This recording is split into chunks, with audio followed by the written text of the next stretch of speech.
our store in a box is the ability to be able to block delivery dates. So you might not be open on public holidays, you might not be open on other days when there are other events going on.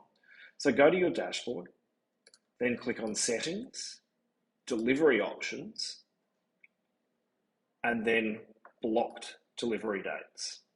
So very, very easily, you can add an individual block date, or you can add multiple block dates.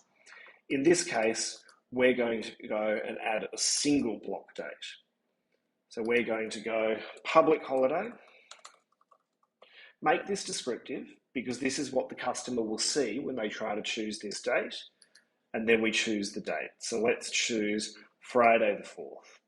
If you're still open for pickups, but you're not open for delivery, check this box. Otherwise, just simply add this delivery date, and now that means that on the website, if I go and I add something to the cart,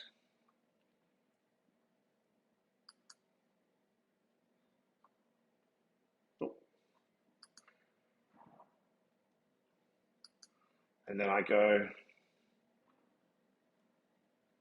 you'll see that Friday is no longer available for delivery.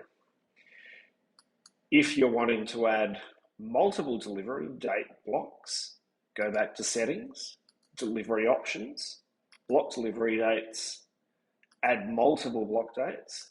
So let's say store closed for renovations, and we'll start on Monday the 7th and finish on Monday the 14th. Save changes, and that will automatically block all of those dates. Nice and easy.